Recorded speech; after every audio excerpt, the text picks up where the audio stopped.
Hello అండి, welcome to my channel. Murali ప్రేమ కోసం పద్మావతిని చంపడానికి వెళ్ళిన దివ్య పద్మావతి ప్రాణాలతో బయటపడిందో లేదో తెలుసుకోవాలంటే ఈ వీడియో స్కిప్ చేయకుండా పూర్తిగా చూసేయండి. అప్పుడే మీకు అర్థమవుతుంది. విక్కీ పద్మావతి వైపు చూస్తూ దివ్య గురించి ఆలోచిస్తూ ఉంటాడు. అప్పుడే తన మొబైల్ రింగ్ అవుతుంది. దాంతో విక్కీ పద్మావతి ఉన్న రూమ్ నుంచి బయటకు వచ్చి ఫోన్ లిఫ్ట్ చేస్తూ హలో అంటాడు. అటువైపు యశోధర్, విక్కీ ఎక్కడున్నా నువ్వు? ఆఫీస్కి ఎందుకు రాలేదు అంటే విక్కీ యశోధర్కి ఇప్పుడు ఏం చెప్పాలని ఆలోచిస్తూ ఉంటే అప్పుడు యశోధర్, పద్మావతి కూడా ఆఫీస్కి రావడం లేదు, తన గురించి నీకేమైనా తెలుసా అంటే విక్కీ పద్మావతి ఉన్న రూమ్ వైపు చూస్తూ బాధపడుతూ ఉంటాడు. యశోధర్, ఏంటి విక్కీ ఏం మాట్లాడడం లేదు అంటే అప్పుడు విక్కీ, బాస్ మా ఫ్యామిలీ మెంబర్ హాస్పిటల్లో ఉన్నారు, నేను కొద్ది రోజులు కంపెనీకి రాలేను బాస్ అంటే ఆ మాటకి యశోధర్, అవునా ఏమైంది సీరియసా అంటే విక్కీ, అలాంటిదే, కానీ ఇప్పుడు తను బాగానే ఉంది అంటాడు. ఆ మాట కేశోధర్, సరే మరి పద్మావతి ఎందుకు ఆఫీస్కి రావడం లేదు, నీకేమైనా తెలుసా అంటే విక్కీ నోరు జారుతూ, తనే కదా హాస్పిటల్ ఉంది అంటాడు.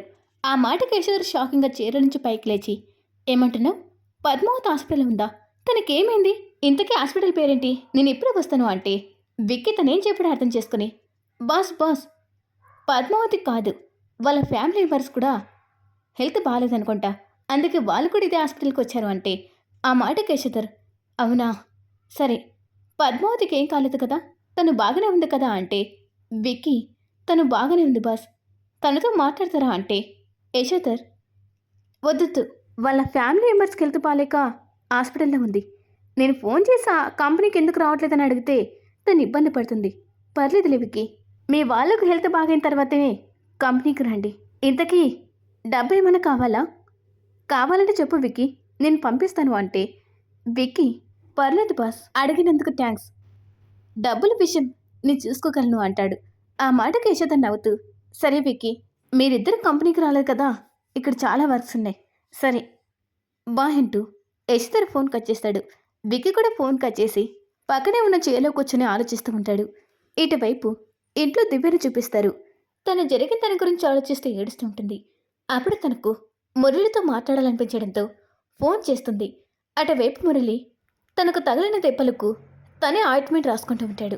అప్పుడే దివ్య ఫోన్ చేస్తూ ఉండడంతో ఫోన్ లిఫ్ట్ చేసి, ఏంటి దివ్య, అక్కడ నువ్వు బాగానే ఉన్నావు కదా అంటే దివ్య ఏడుస్తూ, బావా దెబ్బలు తగిలింది నీకెలా ఉందని నేను ఫోన్ చేస్తే నువ్వు నా గురించి అడుగుతున్నావు, నువ్వు బాగానే ఉన్నావు కదా, హాస్పిటల్కి వెళ్ళావా అంటే మురళి, నన్ను నేను చూసుకోగలను దివ్య, నీ హెల్త్ జాగ్రత్త, నువ్వు ఎక్కువగా టెన్షన్ పడకు, దానివల్ల బేబీ హెల్త్కి ఏదైనా ప్రాబ్లం అవ్వచ్చు అంటే ఆ మాటకు దివ్య, బావా ఏంటిది, నువ్వు అలాంటి పరిస్థితిలో ఉన్నా కూడా నా గురించి ఆలోచిస్తున్నావు, నేనంటే నీకు అంత ప్రేమ, నా కోసం దెబ్బలు కూడా తిన్నావు బావా, నాకు నిన్ను చూడాలనిపిస్తుంది, నేను నీ దగ్గరికి వచ్చేస్తాను బావా అంటే మురళి, వద్దు దివ్య, నువ్వు ఇప్పుడు నా దగ్గరికి వస్తే వెక్కి తనకున్న కోపంతో నిన్నేదైనా చేస్తాడు, అందుకే కొద్ది రోజులు నువ్వు అక్కడుంటే మంచిది అంటే ఆ మాటకు దివ్య, సరే బావా అంటూ ఫోన్ కట్ చేయబోతూ ఉంటే అప్పుడు మురళి, ఒకటి మాత్రం గుర్తుపెట్టుకో దివ్య, ఆ పద్మావతి ఉన్నంతకాలం మనమిద్దరం సంతోషంగా ఉండలేము, తన్ని లోకం నుంచి పంపించేయాలనుకున్నాను, కానీ బ్రతికిపోయింది, ఆ పద్మావతిని చంపేంత వరకు నేను మనశ్శింతకు ఉండలేను అంటూ మురళి కోపంగా మాట్లాడుతూ ఉంటే ఆ మాటకు దివ్య తను కూడా చాలా కోపంగా మారిపోతూ ఉంటుంది. అప్పుడు మురళి, సరేలే అవన్నీ నీకెందుకులే, నువ్వు రెస్ట్ తీసుకో, జాగ్రత్త అంటే ఫోన్ కట్ చేస్తాడు. దివ్య ఫోన్ కట్ చేయగానే పద్మావతి మీద చాలా కోపంగా పైకి లేస్తూ, పద్మావతి నేను వదలను, నువ్వు మా జీవితంలో లేకపోతేనే మేము సంతోషంగా ఉండగలము, చంపేస్తా, నిన్ను చంపేస్తా అంటూ దివ్య చాలా కోపంగా ఇంట్లో నుంచి బయటకు వెళ్తూ ఉంటుంది. అప్పుడే అను దివ్య అలా కోపంగా వెళ్తూ ఉండడం చూసి, దివ్య దివ్య అంటూ తన వెనక నుంచి పిలుస్తూ ఉంటే దివ్య అను వైపు కూడా చూడకుండా అక్కడి నుంచి వెళ్ళిపోతుంది.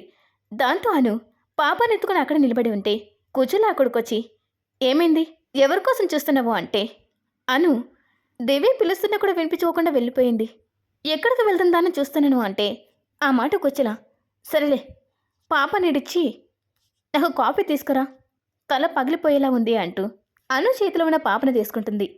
అను కూడా సరే అంటూ కిచెన్లకు వెళ్ళి కుజల కోసం కాఫీ చేస్తూ ఉంటుంది. ఇటువైపు విక్కీని చూపిస్తారు. విక్కీ ఆలోచిస్తూ ఉంటే అప్పుడే ఆర్జీ అక్కడికొచ్చి, విక్కీ ఏమైంది, ఇప్పుడు పద్మావతికి ఏం ప్రమాదం లేదు కదా, ఇంకా దేని గురించి ఎంతలా ఆలోచిస్తున్నావు అంటే, విక్కీ, మేం జాబ్ చేసే కంపెనీ బాస్ ఫోన్ చేశాడు. నేను పద్మావతి కంపెనీకి ఎందుకు రావడం లేదని క్వశ్చన్ చేస్తున్నాడు. పద్మావతి ఏమో ఇలాంటి పరిస్థితిలో ఉంది.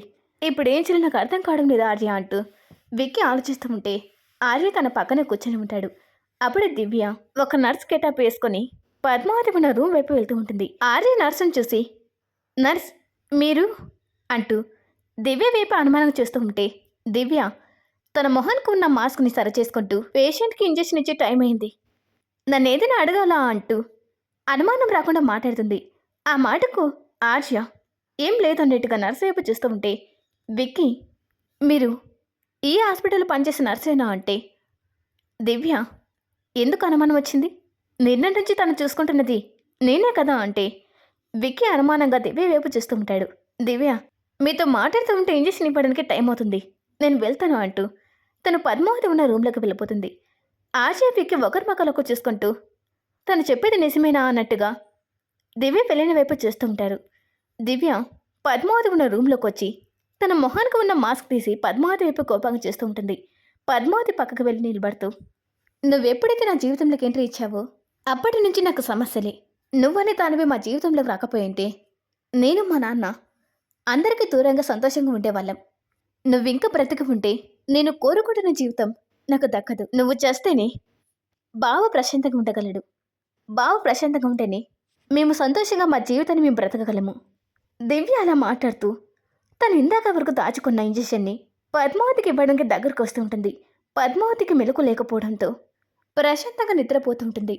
దివ్య పద్మావతికి దగ్గరగా వస్తూ, నా కోసం నువ్వు వేదన చేస్తానంటావు కదా, నా కోసం చచ్చిపో, నువ్వు చచ్చిపోతేనే నేను సంతోషంగా ఉండగలను అంటూ ఒక రాక్షసులాగా నవ్వుతూ పద్మావతి దగ్గరకు వస్తూ ఉంటుంది. తనిక పద్మావతికి ఇంజెక్షన్ ఇవ్వబోతూ ఉంటే అప్పుడు ఎవరు తన చేతిని పట్టుకుంటారు. ఎవరు అన్నట్టుగా పక్క తిరిగి చూస్తే అక్కడ ఒక నర్స్ ఉంటుంది. ఆ నర్స్ని చూడగానే దివ్య, ఏం చేస్తున్నావు, ఇంజెక్షన్ ఇచ్చే టైం అయింది, వదులు అంటే ఆ నర్స్ కోపంగా దివ్య చేతిలో ఉన్న ఇంజెక్షన్ లాక్కుంటూ, అసలు ఎవరు నువ్వు, చెప్తావా లేదంటే ఈ పేషెంట్ ఫ్యామిలీని పిలవమంటావా అంటే ఆ మాటకు దివ్య, నేను ఈ హాస్పిటల్లో పనిచేసిన నర్స్ని, డాక్టర్ గారు ఈ పేషెంట్కి ఇంజెక్షన్ ఇవ్వమన్నారు, అందుకే వచ్చాను అంటే ఆ నర్స్ దివ్యని పైనుంచి కిందకలా చూస్తూ, ఈ హాస్పిటల్లో పనిచేసిన నర్సులంతా నాకు తెలుసు, నువ్వు ఈ పేషెంట్ని చంపడానికి వచ్చావు కదా, నేను ఎప్పుడే వెళ్ళి తిన్న ఫ్యామిలీ మెంబర్స్ చెప్తాను అంటూ ఆ నర్స్ అక్కడి నుంచి కోపంగా వెళ్తూ ఉంటే అప్పుడే దివ్య పక్కనే ఉన్న వైర్ లాంటి తీసుకుని ఆ నర్స్ పీకగా బిగిస్తూ ఉంటుంది. దాంతో ఆ నర్స్ భయపడిపోతూ, ప్లీజ్ నన్నేం చేయకు, నేను నీ గురించి ఎవరికి చెప్పను అంటే దివ్య, నా గురించి ఎవరికైనా చెప్పాలని ప్రయత్నించినా కూడా నేను ప్రాణంతో వదలను. దివ్య అలా బెదిరిస్తూ ఉంటే ఆ నర్స్ భయపడిపోతూ, సరే సరే నువ్వు చెప్పినట్టు చేస్తాను, నన్ను వదిలే, నన్ను చంపకు ప్లీజ్ అంటూ బ్రతిమలాడుతూ ఉంటే దివ్య కూడా నర్స్ని వదిలేసి పద్మావతి వైపు కోపంగా చూస్తూ, ఈరోజు ప్రాణంతో బ్రతికిపోయావు, మళ్ళీ నీ సంగతి చెప్తాను అంటూ దివ్య కోపంగా ఆ నర్స్ వైపు చూస్తూ, ముందు నేను ఇక్కడి నుంచి వెళ్తాను, ఆ తర్వాత నువ్వు వెళ్ళు అంటూ దివ్య అక్కడి నుంచి బయటకు వెళ్ళిపోతుంది. దివ్య వెళ్ళిపోవడంతో ఆ నర్స్ భయంగా పద్మావతి వైపు వెళ్ళిన దివ్య వైపు చూస్తూ ఉంటుంది. అప్పుడే విక్కీ వెళ్తున్న దివ్య వైపు అనుమానంగా చూస్తూ ఉంటాడు. అప్పుడే పద్మావతి గదిలో ఉన్న నర్స్ కూడా బయటకు వస్తుంది. విక్కీ ఆ నర్స్ దగ్గరకు వచ్చి, నర్స్, ఆ నర్స్ ఎవరో మీకు తెలుసా, తన్ని కొత్తగా చూస్తాను అంటే ఆ అమ్మాయి కంగారుతో తనకు పడుతున్న చెమటలు తూర్చుకుంటూ, తను కూడా ఈ హాస్పిటల్లో పనిచేసిన నర్సే, పేషెంట్ చాలామంది ఉన్నారు, నేను వెళ్ళాలి అంటూ ఆ నర్స్ కంగారుగా అక్కడి నుంచి వెళ్ళిపోతుంది. దాంతో విక్కీ వెళ్తున్న నర్స్ వైపు చూస్తూ ఉండిపోతాడు. ఇటువైపు దివ్య హాస్పిటల్ నుంచి బయటకు వచ్చి, ఛా, ఆ పద్మావతిని చంపేయాలని వచ్చాను, కానీ అది బ్రతికిపోయింది. పద్మావతి, నీ చావు ఖచ్చితంగా నా చేతుల్లోనే, ఎదురు చూస్తూ ఉండు అంటూ తను కోపంగా అక్కడి నుంచి వెళ్ళిపోతుంది. ఇటువైపు యశోధర్ కంపెనీలో పద్మావతి గురించి ఆలోచిస్తూ ఉంటాడు. అప్పుడే మూర్తి అక్కడికి వచ్చి, బాస్, షేర్ హోల్డర్స్ మీతో మాట్లాడడానికి వచ్చారు అంటే యశోధర్, సరే మీటింగ్ ఏర్పాటు చేయంటూ మూర్తిని అక్కడి నుంచి పంపించి తన మొబైల్లో ఉన్న పద్మావతి ఫోటోని చూస్తూ, పద్మావతి, ఇంకా ఎన్ని రోజులు నాకు దూరంగా ఉంటావు, నీకు దూరంగా ఉండాలంటే ఒకరోజు నాకు యుగంగా గడుస్తుంది, తొందరగా రా పద్మావతి, నీ కోసం 1000 కళ్ళతో ఎదురు చూస్తున్నాను అంటూ యశోధర్ తన మొబైల్లో ఉన్న ఫోటో చూస్తూ మాట్లాడుకుంటూ ఉంటాడు. ఇటు అదే సమయంలో పద్మావతిని చూపిస్తారు. తను ప్రశాంతంగా బెడ్ మీద పడుకొని ఉంటుంది. దివ్య పద్మావతిపై హత్య ప్రయత్నం చేసింది అది చూసిన నర్స్ విక్కీకి చెప్తుందా? ఆ విషయాన్ని తెలుసుకున్న విక్కీ దివ్య మురళికి ఎలా బుద్ధి చెప్తాడు? వాటన్నిటి గురించి రేపటి వీడియోలో చెప్పుకుందాం. ఇక నా ఎక్స్ప్లెనేషన్ మీకు నచ్చినట్లయితే ప్లీజ్ ఈ వీడియోకి లైక్ చేసి ఛానల్ సబ్స్క్రైబ్ చేసుకోండి.